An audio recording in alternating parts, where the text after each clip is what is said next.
Hello students, how are you? I hope you all are fine. Let's today discuss very important topic of Bharati Sakshi Adhiniyam, that is Evidence Act, and it is the logical relevancy and legal relevancy. What is the difference between logical relevancy and legal relevancy? You see, every advocate tries to prove his case based on certain facts, and whatever facts he is saying, they may seem to be very logically sound, and they may seem to be true, but do they really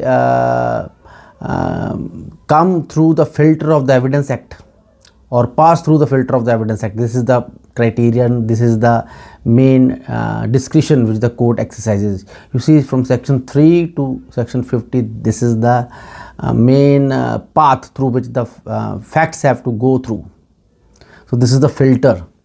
Every advocate will try to prove his case based on different evidence, different facts, but not all facts are relevant. Only those facts are relevant which go through the criteria from section 3 to section 50 of the Indian Evidence Act or Bharati Sakshi Adhiniyam 2023.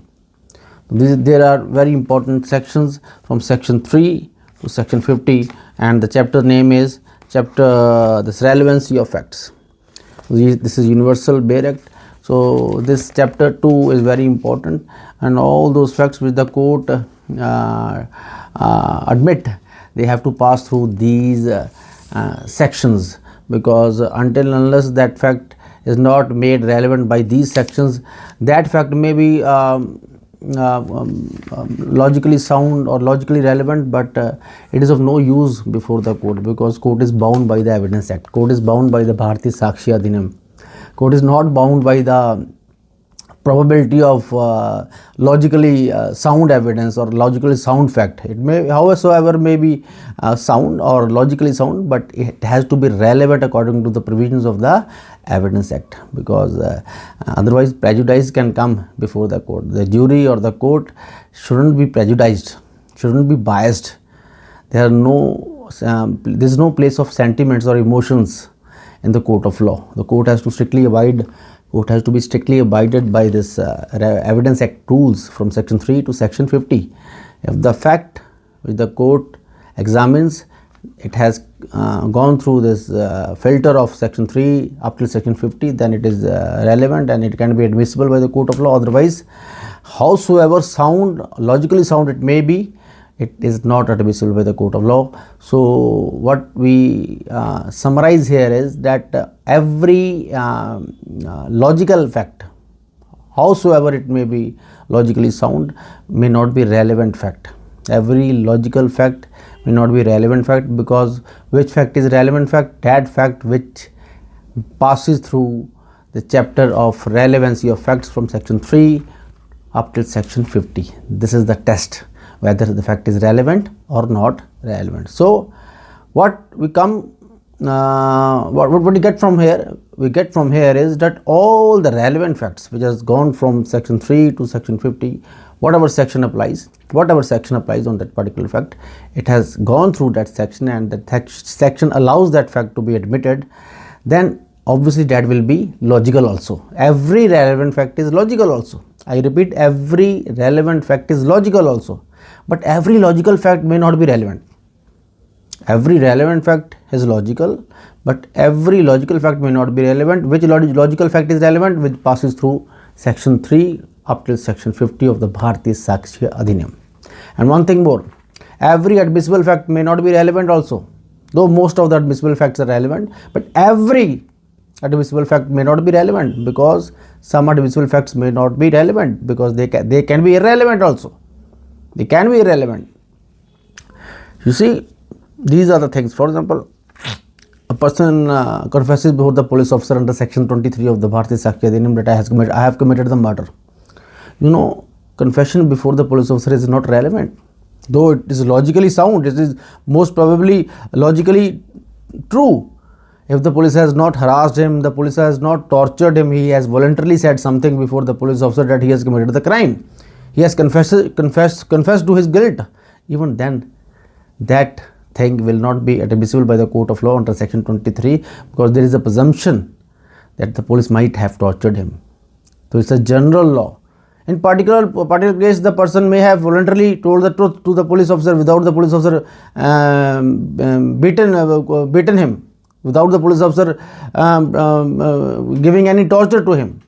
But then also, in general, we cannot accept these type of statements because there is a risk of police torture. So that statement may sound to be logically relevant, but it is totally irrelevant before the court of law, because it's not legally relevant. Legal relevancy is totally different thing from logical relevancy. Legal relevancy, what is legal relevancy? Legal relevancy is that relevancy which has come through from section 3 to up to section 50. A husband commits a murder and then goes to his wife and says that I have committed the murder. Do you think that this statement which the husband has made before the wife is admissible before the court of law? No. If the wife even herself goes to the court and confesses that my husband has committed the murder and he has told me about all these things and he has told me that he has committed the murder, then also the court will not admit that statement from his wife, because this is spousal communication. It's a communication made by one spouse to the other. It's a privileged communication under section 128 of the Bharatiya Sakshi Adhiniyam. It's a privileged communication and it cannot be told to the court by the wife whatever the husband has told her.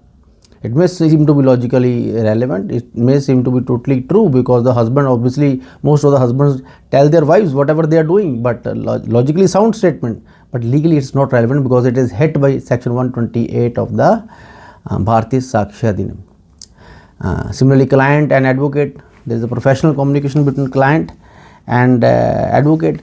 That also is logically relevant, because a client tells everything to his advocate, but the advocate is not permissible to say everything whatever his client has told to him in the court of law. He is prohibited by the Evidence Act, he is prohibited by the Bharatiya Sakshi Adhiniyam. It may seem to be logically relevant because the client tells everything true to his advocate. It's logically correct, but it's logically relevant. It's not legally relevant. Legally it is set by the provisions of the Bharatiya Sakshi Adhiniyam. So there are many provisions. There is one section 149, I think so. Section 149 of the Bharatiya Sakshi Adhiniyam, that is questions lawful in the cross examination. So you can put any question, the court can put any questions, even the advocates can put any questions before to the witness before the court. For example, there is a rape victim and there is a previous history of sexual conduct of that victim. She is prone to sexual intercourse before also, and it's highly relevant. It's highly logically correct also, because she is prone to the sexual intercourse and sexual conduct. But do you think that is permissible before the court of law? No. No, past acts are not permissible in the court of law. Past acts cannot determine the present act and cannot determine the present guilt. Especially in the criminal cases, previous bad character is not relevant. In the criminal cases, previous bad character is not relevant. Yeah, if the advocate of the victim himself tries to say that my victim is, or my accused, this accused is of a very good character, he himself says this thing, or she himself says this thing, that I am of a very good character, then his or her past history can be very useful to prove that no, he or she has a bad character. Similarly, in rape cases also, the advocate cannot, during cross-examining the rape victim, he cannot put any question as to the past character of the rape victim. She may be having a bad character, she may be having past history of sexual intercourses, but the present case is the present case. It has to be decided on the present circumstances. Her consent has to be decided on the present circumstances of the present case. There should be proper evidence that she consented. She may have consented earlier, even to the same male who has committed murder and this rape on her at this point of time. This present case, that male has committed many times sexual intercourse with her, but those sexual intercourses were not rape. This is the rape. This the present sexual intercourse is the rape. Here there is no consent of the victim. Earlier she gave her consent, but that doesn't determine that she is having that character is anything. It has to do something with this present case, because this present case has to be decided on the present circumstances. her consent has to be decided on the present circumstances. The advocate who is cross-examining that girl cannot put any questions about her past sexual history. No, it is totally banned. It is totally banned under the provisions of the Evidence Act. Section 48 of the this Bharatiya Sakshi Adhiniyam says that evidence of character or previous sexual experience not relevant in certain cases. You see, this is the thing. So in civil cases, previous bad conduct is also not relevant. In criminal cases also, previous bad conduct is not relevant. But if the accused himself says that I am of a good character, then his previous bad conduct or bad character becomes totally relevant, and otherwise it's not relevant. So you have to read all these sections from section 3 to up to section 50 if you want to see whether the fact is relevant or not, because not all logical facts are relevant. Only those logically sound facts are relevant which are shown relevant by the Evidence Act under section 3 up till section 50. That's it. Court is not bound by emotions. Court is not bound by howsoever the logical the thing may seem to be. You see, logical sound thing may not be legally relevant. What is legally relevant? That is given under the Evidence Act or Bharatiya Sakshi Adhiniyam provisions. The court is totally bound by that. The court is not run by the whims and fancies of the advocates, whatever they are saying that this and this, and they may be bringing all set of facts before the court, and then otherwise the trial may be very lengthy. Already the courts are piled up by all these cases. If the courts are not following this Evidence Act, the court will be burdened with a lot of cases, and the cases will not end. Lot of piling is there. So it is important the court has to be following these principles, and court is bound by the Evidence Act. They have to see whether the logically sound fact which the court perceives to be logically sound, is it legally relevant also? It seems to be legally relevant also under the provisions of the Evidence Act.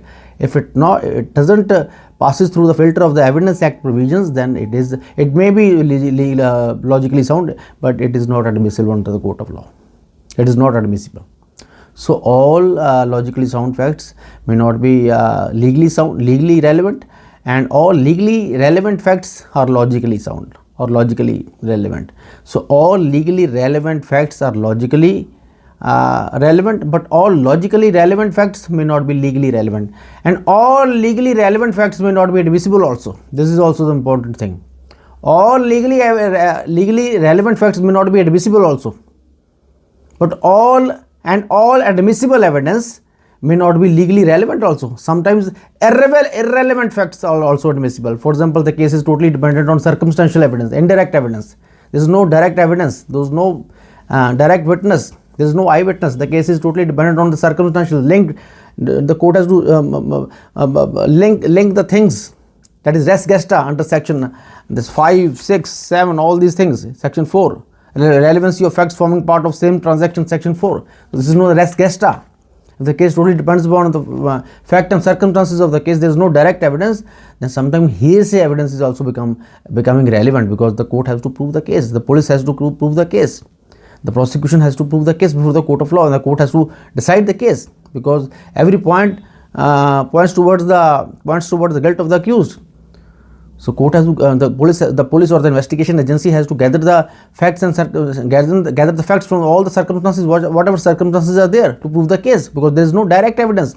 So in res gesta, sometimes hearsay evidence is also admissible. Generally hearsay evidence is not admissible, but in res gesta hearsay evidence is also admissible. You see, so all logical facts may not be legally relevant, and all legally relevant facts may not be admissible also. Sometimes not legally relevant facts can be admissible in the court of law. It all depends upon the discretion of the judge, but the judge is bound by the Evidence Act provisions. Thank you very much. I hope you like the lecture, and those who want to prepare for judiciary exams, they can call me, they can contact me. My contact number is 9646526942. I repeat, 9646526942. This is my WhatsApp number. So all those who are preparing for judiciary exams, they can contact me, and I'll let you know what are the different courses I provide for you. Thank you very much.